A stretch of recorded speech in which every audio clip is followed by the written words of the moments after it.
Lance Briggs and his future wife, Ray Dawn Smith, they went to Meeker High School together in Oklahoma. He played football.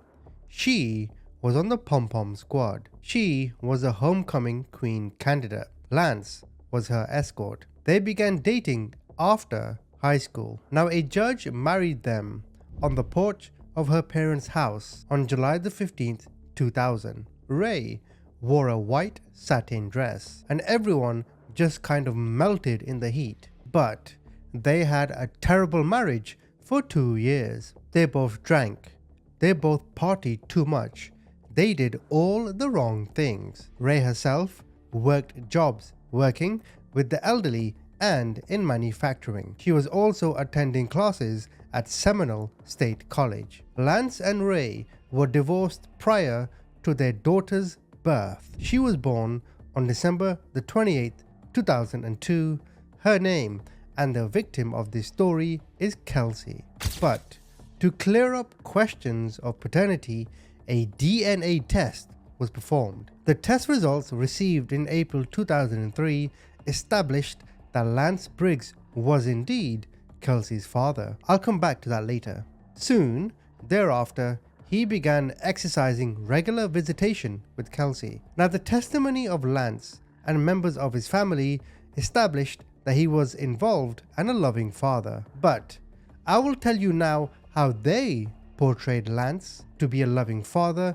Then I'll read out the court transcripts who tell you who he really was. Check this out. See, Lance enjoyed spending time with Kelsey, and she enjoyed spending time with him. He was a hands-on parent who readily provided direct care for Kelsey, such as feeding her, changing her diapers, playing with her, and reading to her. Lance encouraged a relationship between Kelsey and her extended family, and they enjoyed together time with grandparents, aunts, and cousins. When Lance was remarried, his new wife fully accepted Kelsey and was a loving and involved stepmother. In the summer of 2004, Lance, a member of the US Reserves, was called to active duty service. He began pre-deployment in September 2004 and eventually deployed to Iraq. It was his desire that his wife and his parents exercise visitation with Kelsey while he was away from Oklahoma, and with court intervention, they were able to do so. Lance did not permanently return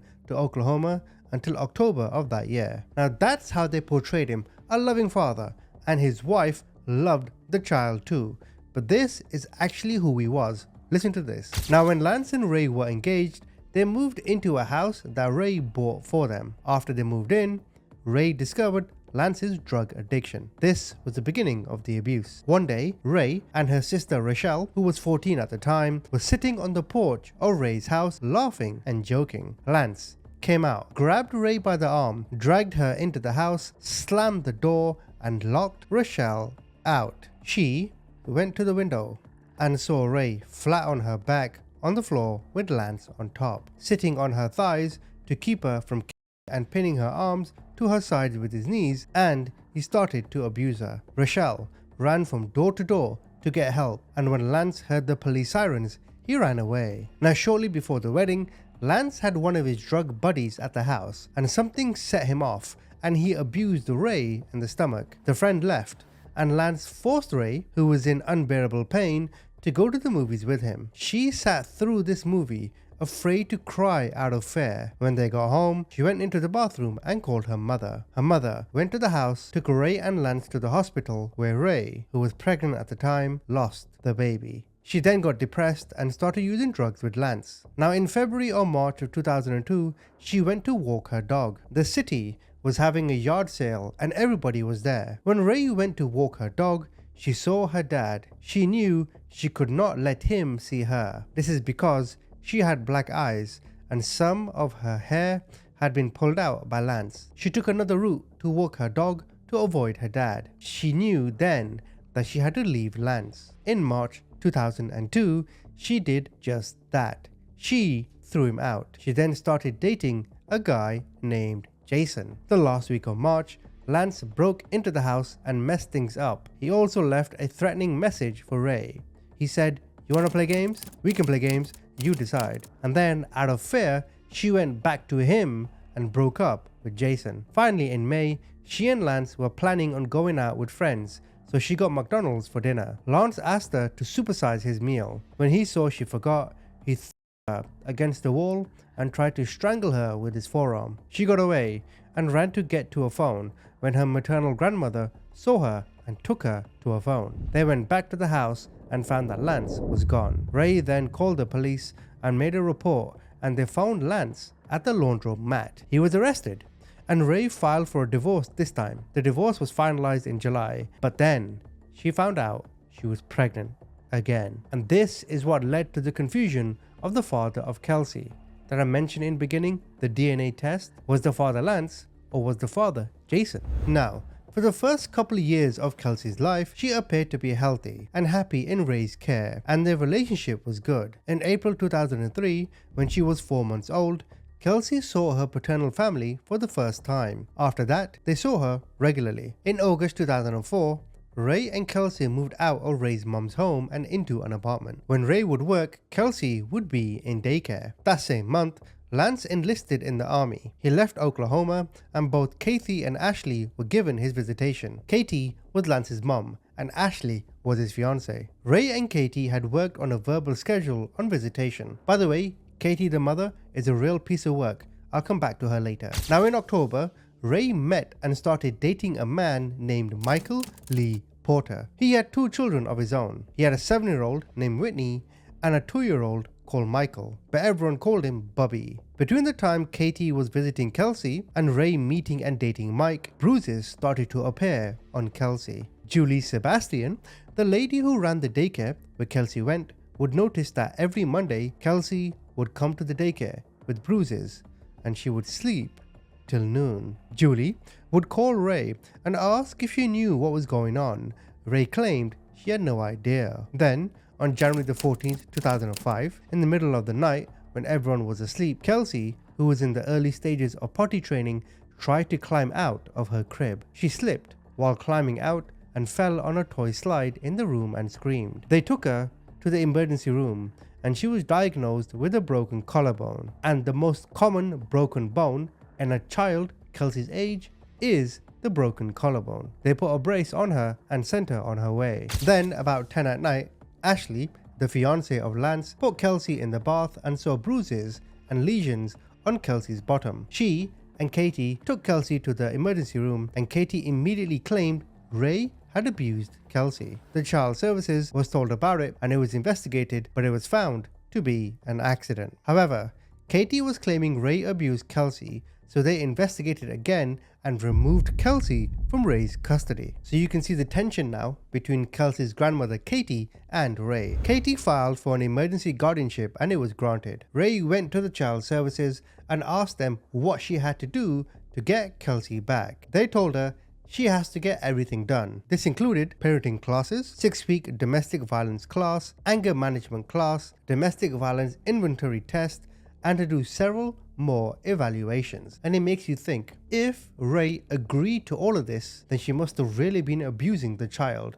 Again, the details of that are coming. They are staggering. Keep listening. Now eventually Kelsey herself became lethargic and started losing weight. Continuing, in January 2005, Kelsey began to show more signs of abuse. At this point, she went back to her mother's house after Ray regained custody. She also had her stepfather, Michael Porter, whom she referred to as Daddy Mike. At this moment, her injuries included a broken collarbone, as mentioned, a broken leg, and multiple bruises and scrapes on her face. On January 17, 2005, the child services first confirmed abuse against Kelsey's mother after Kelsey had been taken to the ER room. This is again when they observed the bruises on the lower back, buttocks, and thighs. In April 2005, both of her legs were broken. Medical examiners concluded that these were spinal fractures in different stages of healing and were definitely the result of abuse. Broken legs.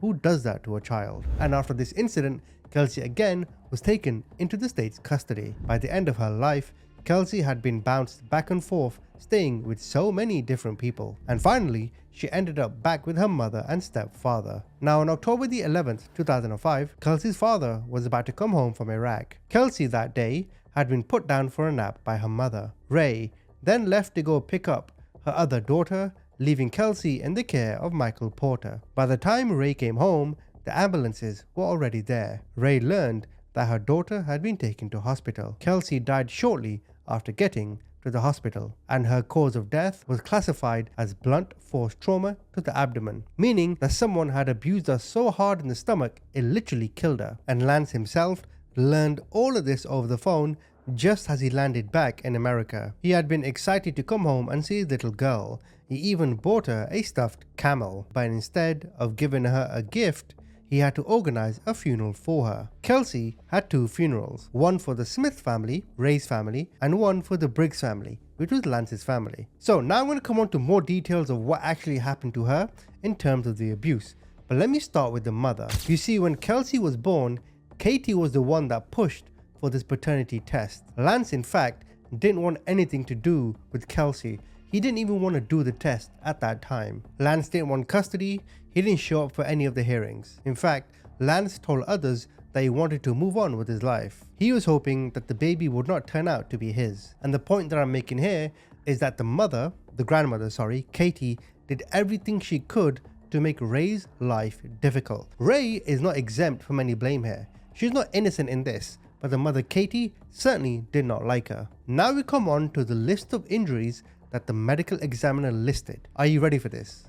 So, on January the 8th, 2005, she has a broken collarbone. The next day, Katie finds a number of different colors of bruises on her face, arms, back and legs. On January the 10th, Kelsey went to the hospital with a broken collarbone. The medical team also found bruises on her butt, back and thighs. Ray explained that the injuries were due to her falling off the crib. On January the 14th, Lance and his wife took Kelsey to the emergency room with the side of her face which was heavily bruised. On January 17th, a report was taken by the Child Services, twice in one day after Ray left Kelsey with her mother overnight. On January the 24th, the judge awarded custody of Kelsey to Kelsey Briggs. Even more than that, Ray was given an order to take parenting classes. On February the 3rd, Ray admits to spanking Kelsey on the diaper. On February the 4th, the judge leaves Kelsey in the custody of the Briggs family. He does allow visitation for Ray. 2 officers state that they did not believe it was child abuse. On February the 10th, Ray gave conflicting stories and denied the bruises to the Child Services. On February the 11th, Ray received supervised visitation with Kelsey each weekend. On March the 11th, the Child Services reviewed Ray's custody and determined that she could see Kelsey unsupervised, but Michael Porter was not allowed. On March the 31st, Ray contacted the Child Services about the hair loss. It should be noted that from March the 11th through April, there's a lot of back and forth between Katie, Lance, and the Child Services. On April the 5th, Lance himself spoke with the Child Services and indicated his concerns about Kelsey's bruises. He also indicated that he was not a fan of supervised visitation with Ray. Sometime in April, Kelsey went to the emergency room. This is where they discovered her broken legs, or spiral fractures. This is when the staff considered this to be a textbook case of child abuse. In fact, when they tried talking to Kelsey at the time and they asked her if she had been abused, she said yes. When they asked her who, she didn't say anything. According to Katie, when the police spoke to her, these injuries happened while Kelsey was on a non-supervised visit with her mother Ray. Ray said it was when she was with her grandparents, as in Lance's parents. And in between all of this, Michael Porter and Ray get married. But then, Kelsey's issues started to get worse. She started losing her hair and she stopped eating. Kelsey also started to show odd behavior, such as biting, bruising, and scratching other people. She started picking her fingernails and toenails.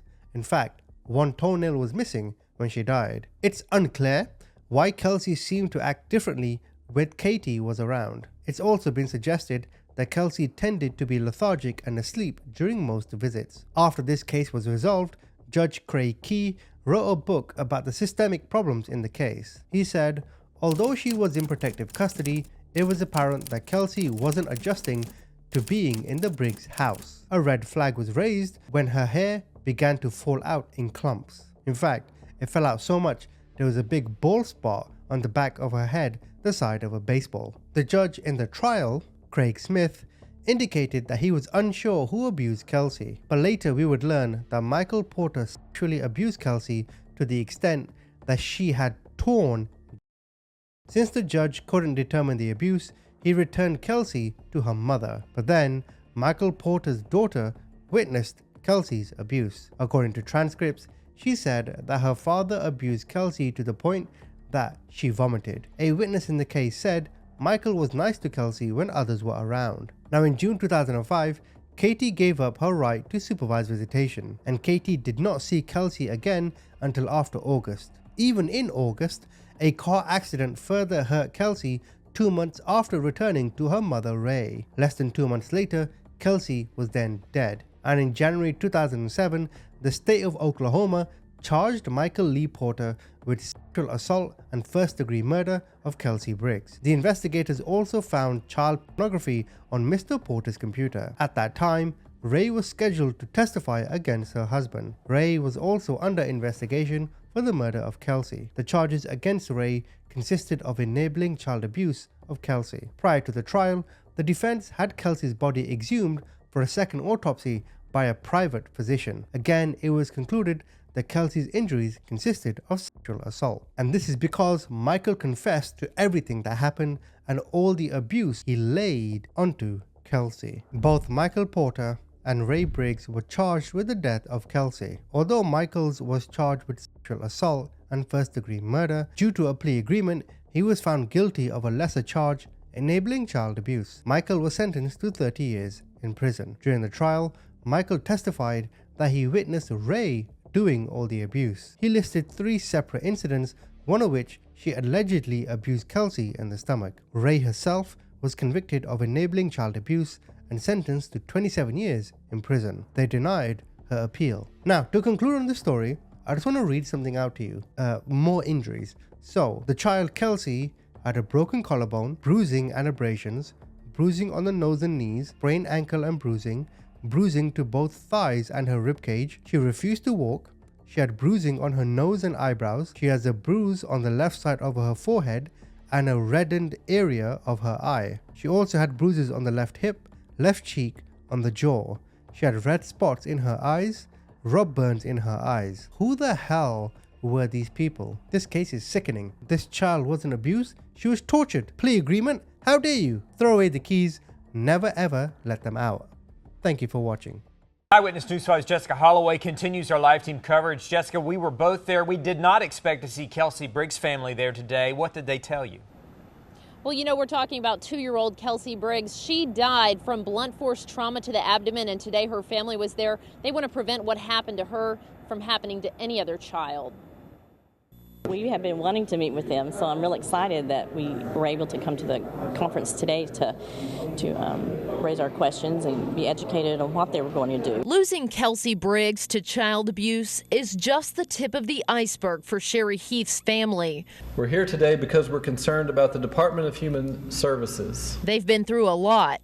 They came today to share insight about our child welfare system. Because it is a problem. We do know that there's problems, but a lot of the problems are breakdown of family and communication.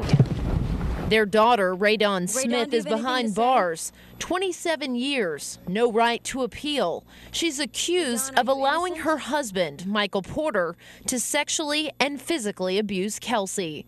Their caseworker resigned. Their daughter behind bars. But the Briggs family thinks it's not so cut and dry. The fingers have been pointing at the workers, and they're very fearful. Kelsey will never come back, but this family says they can tell the state firsthand the good and bad about dealing with DHS. We would like to sit down with them and just talk. Just talk about our concerns, about what we saw, our experience. Maybe they can learn for future children in our state. And after the news conference, Speaker Steele shook hands with those family members. He says he's willing to listen to the Briggs family or anyone who's willing to offer advice. Reporting live from the Capitol tonight, Jessica Holloway, Eyewitness News 5. Okay, Jessica. Now, this newly created team is going to meet tonight. A special meeting. It's with those frontline DHS workers, but that meeting is closed to the media and to the public. It has been 3 years now since Raydon Smith was found guilty of enabling the abuse that killed her 2-year-old daughter, Kelsey Briggs. Now she will get a shot at a new trial. 2 News reporter Casey Roebuck just spoke with Kelsey's dad, and she joins us now with more. Well, Smith's defense attorney claims a juror in her 2007 trial researched Kelsey's murder online. Based on that, an appeals court is allowing Smith to request a second trial. Kelsey's father prays that won't happen. As soon as I get done thinking of the happy times, reality hits me.